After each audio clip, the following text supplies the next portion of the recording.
This video begins an examination of the relative power of suppliers versus buyers, with a focus on market structures. I'm going a little bit beyond what's in the text at this point, but the basic ideas are there. So the text emphasizes the idea of the relative numbers on different sides of transactions. So I'm going to also talk about that, but I'm going to give those market structures some specific names, some of which are not in the text. Well, a simple case that we've in some ways already thought about is the case of monopoly. So just a single seller that's got the problem of setting a profit-maximizing price. In this case, I want to consider a situation in which the firm is a buyer, and there's many other firms in its industry that are also buying from this monopolistic seller. The term that we're going to use for a market structure like this for buyers is monopsonistic competition. So you'll see the resemblance to monopolistic competition. We use the term monopsonistic to refer to the buying side of this kind of market. So this word is reminding us that each of the firms in this industry are rather different from each other. Maybe they're located in different places. Maybe they have different demands from the suppliers. They have different abilities to pay. But there's at least some important differences between them. However, there's many of them. So that's what the word competition is meant to suggest. Well, in this situation, where there's just a single seller, you won't be surprised that I'm going to argue that supplier power is at its maximum. There's lots of examples of this kind of thing. If you think about businesses purchasing electricity in St. John, they're going to be buying it from St. John Energy, which has a monopoly on selling electricity in the city.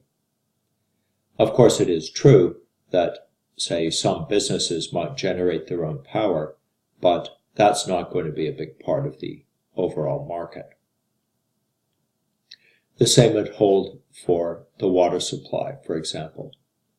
So it's no surprise that the distribution of electricity and the distribution of water are publicly owned, because that's a way of essentially limiting the ability of private firms to exploit their customers by charging very high prices. In this case, the price can be regulated through public ownership. Another example of monopoly like this is, say, the case where intellectual property gives a company the exclusive right to sell something. So earlier in the course, when we thought a little bit about patents, for example, the case of pharmaceutical drug manufacturers was given. So that fits this case quite well. We could imagine a pharmaceutical drug manufacturer selling either to many individual purchasers, or individual insurance companies or pharmacies, for example. Slightly better if there's a few sellers instead of just one. So that's a market structure that we're going to call oligopoly. Now, by saying that there's a few large sellers, that doesn't mean necessarily that there aren't some small firms also among the suppliers. But what it really means is that on the supply side, the market is dominated by a few large firms. The word few is a little bit vague. A few could be as small as 2. There's a special case, which we'll look at next week, called duopoly, where there's just two firms in the market. So oligopoly is a more general term describing a situation where there's 2, 3, 4, maybe half a dozen or more firms in the market. Oligopoly could be broken down into two different kinds. We can talk about a tight oligopoly where maybe there's maybe 3 firms in the market, or we can talk about a loose oligopoly where there's a larger number, but still a few large sellers. So in this kind of market, I would suggest that there's at least a potential for some significant supplier bargaining power.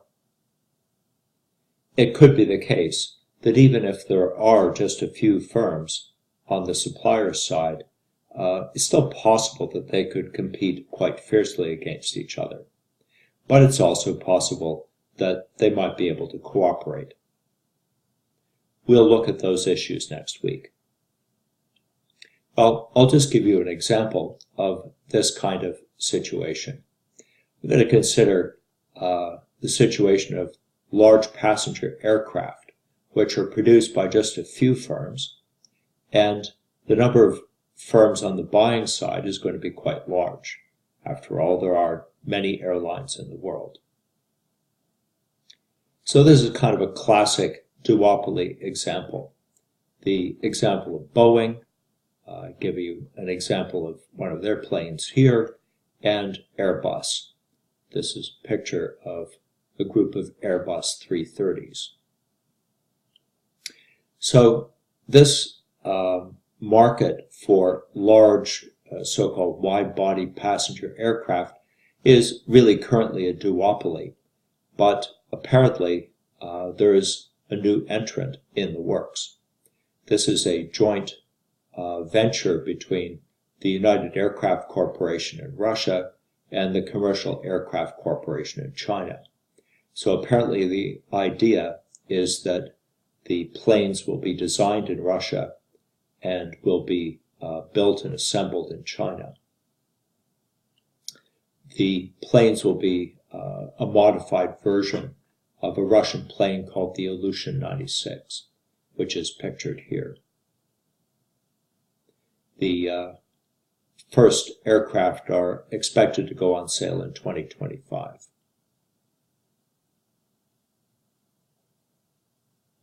Well, I'm now going to continue in the next video with different combinations of market structures, again focusing on the relative power of suppliers versus the firm as